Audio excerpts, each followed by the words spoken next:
There's a certain kind of person who walks into a room and makes everyone else quietly reconsider themselves, not because of what they are wearing, because of how little their clothing seems to matter to them.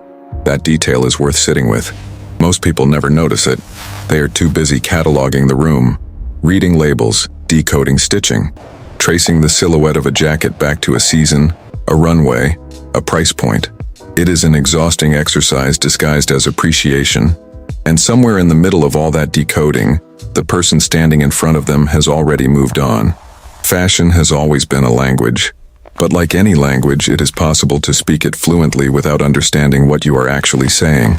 There is a particular kind of acquisition that happens in large cities, in boutiques with concrete floors and single rails, in department stores where the lighting is engineered to make everything feel inevitable. A man picks up a jacket, turns it over, reads the tag with the expression of someone consulting scripture. He is not deciding whether he likes it. He decided that before he walked in. He is confirming, validating a feeling he arrived with. The jacket is almost incidental. This is where the story usually begins to unravel quietly. The jacket goes home. It hangs. It is worn twice, maybe 3 times, to places where it might be seen by the right people. And then something shifts. Not in the jacket, in the man. The validation he was looking for was never stored in the fabric. It was projected onto it. And projections by their nature fade. What remains is a garment. Expensive. Well-made. Hanging. Observe long enough and a pattern emerges. The people who dress most deliberately tend to buy the least. Not because they are restrained by price, but because they are restrained by clarity. They know what a garment is for before they own it. They understand that clothing occupies space in a room and space in the mind in equal measure, and they are selective about what they allow to take up residence in either. This is not asceticism. It is not minimalism as philosophy or identity statement. It is simply accuracy. The body moves through the world. Clothing is what the world sees first and forgets last. In between those two moments, there is either coherence or noise. And noise, regardless of how expensive it is, reads as noise. There is something instructive about the way a well-worn garment behaves differently than a new one. Not worn down, worn in. There is a distinction worth making. The patina of genuine use has a quality that cannot be manufactured or purchased. It is time made visible. Every scuff, every softened lapel, every shoulder that has conformed slightly to the body it covers, these are not signs of neglect. They are evidence of a life being lived in the clothes rather than around them. Most designer clothing never gets that far. It is maintained rather than lived in, kept close to perfect in the way a trophy is kept close to perfect, dusted, positioned, admired. The question that rarely gets asked is, admired by whom and to what end? There is a psychology underneath acquisition that operates mostly below the surface of awareness. A person believes they are making a choice about quality, about taste, about longevity, and perhaps they are in part. But beneath that rational architecture, something older is happening, something closer to signaling. To the ancient, human need to be recognized as belonging to a particular group, occupying a particular rank, deserving a particular kind of attention. This is not a character flaw. It is biology wearing a coat. But awareness changes the calculation. When you understand that the impulse to own something beautiful is partly about the object and partly about what you hope the object says on your behalf, you begin to ask a different question. Not what does this cost? Not even what does this look like? But what does this mean? And more precisely, does the meaning belong to the garment? Or does it belong to me? Because a garment can only borrow your meaning. It cannot generate its own. Watch the way a person with genuine style interacts with clothing. There is very little ceremony in it. No reverence, no performance of appreciation. They might wear something extraordinary in an entirely ordinary way. With the same ease they wear something simple. The garment serves them. There is never a moment where they appear to be serving the garment.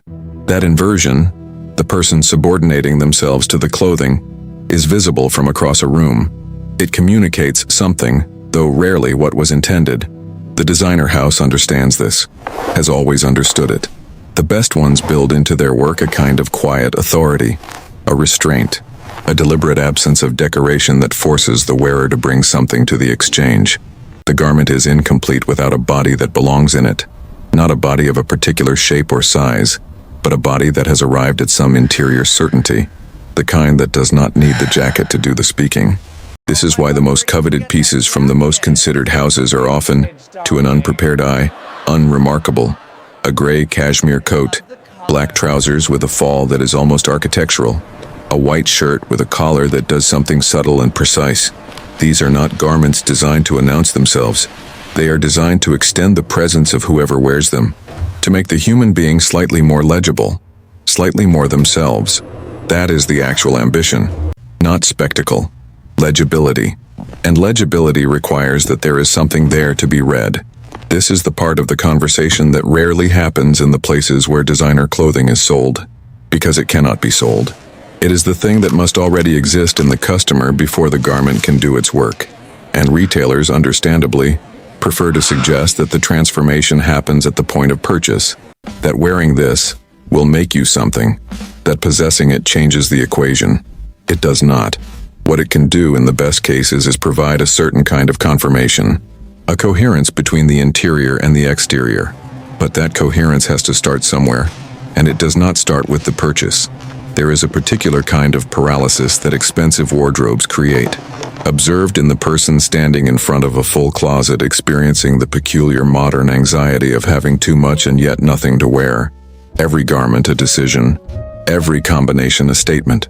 The accumulation of choice producing not freedom but weight, not expression, but noise.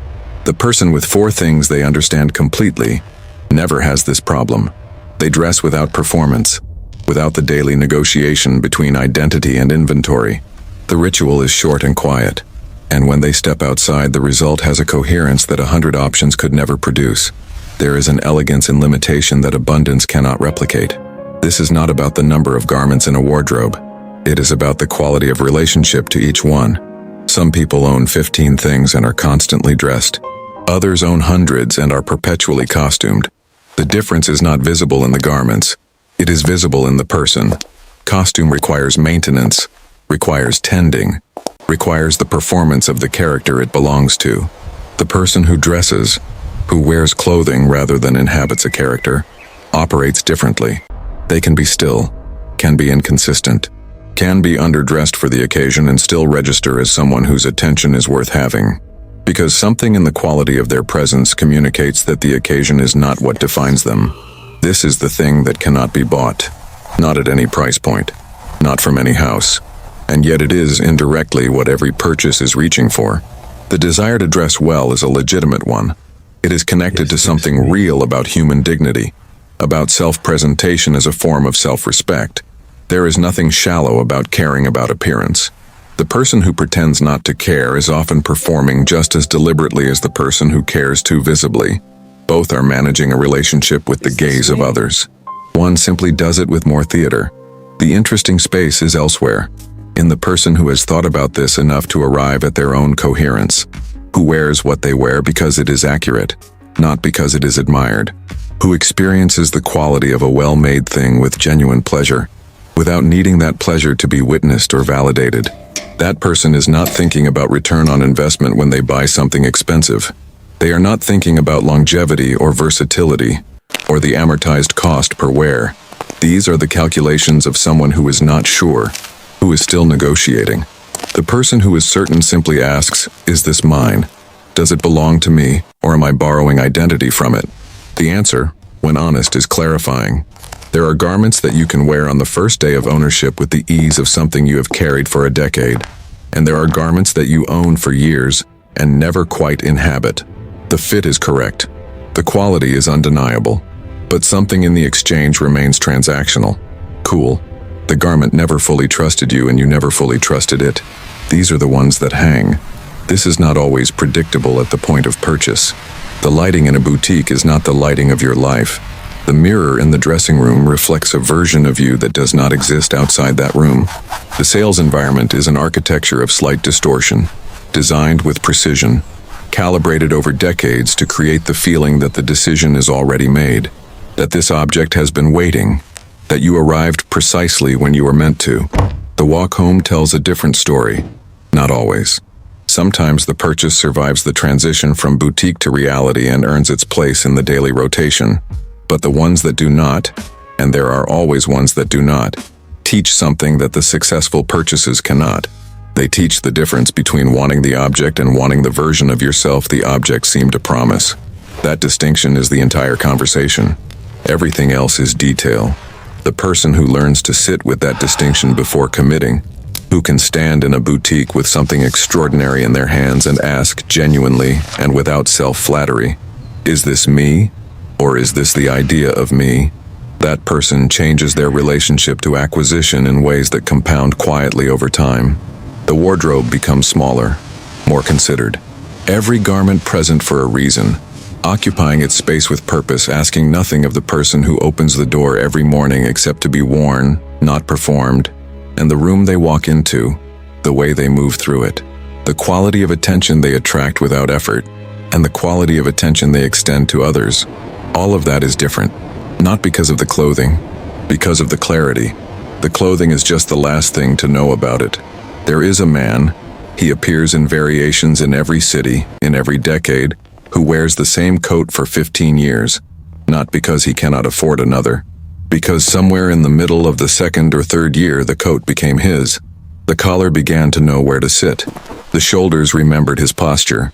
The pockets held the particular weight of his particular hands, and the coat went from being a garment to being, in some quiet way, an autobiography. No one looking at him would call him well-dressed in the conventional sense. They might not notice the coat at all, but they would notice him, would register without being able to articulate why that this is a person with a relationship to himself that is settled, unfragmented. That is not style. Style is too small a word for it. It is the visual consequence of someone who arrived somewhere interior and stopped negotiating. The designer coat in a shopping bag is a possibility, an investment in a possible self, in a possible coherence that might emerge on the other side of the purchase. Sometimes it does, quietly, over time, through use and intention, and the willingness to let a garment become yours rather than keeping it as an exhibit. But possibility is not the same as certainty.